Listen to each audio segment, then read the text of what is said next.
I'm still out here. I hope so are you. This week, I've been working on my course again to help young people start the path of self-reflection to eventually guide them to find something like a mission in life, their place in the world. So this week, it's been more of a finding a balance instead of a process to strengthen or to weaken. Because I have a lot of ideas in my mind, I have a plan, it's just execution right now.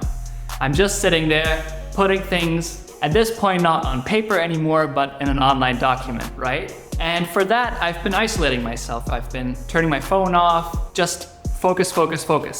But at the same time, after a while, that becomes very tiring and dreary.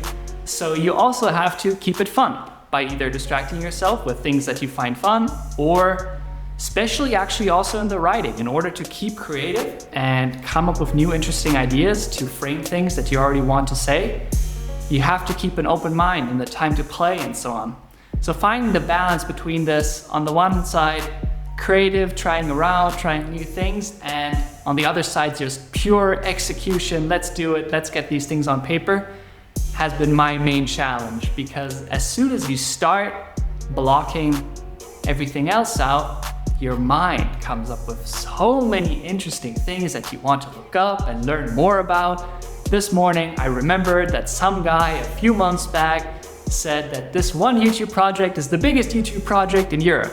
So then I went online and looked up what are the biggest YouTube projects in Europe. And bam, I found myself watching a pretty cool tech channel for 3 hours, but those 3 hours were definitely not spent doing what I actually had been wanting to do in this time. So I've learned, just don't look it up. Your brain will come up with interesting ideas, interesting things that you want to look up. You just ignore them. Let it flow away and don't look it up, because otherwise you will spend 3 hours watching something that you did not intend to watch. The next most interesting step that I want to take with this is, well, I'm about 1/3 through now with writing the first drafts for the various lessons. Probably at this point it's like 10 or 15 that I've already written.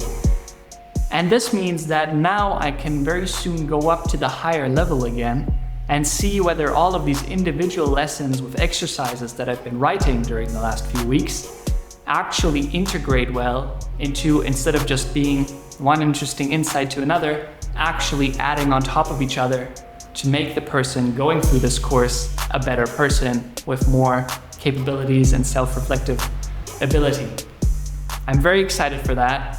I still gotta punch out a bit more, and then I'll get into that. I hope you're still out there.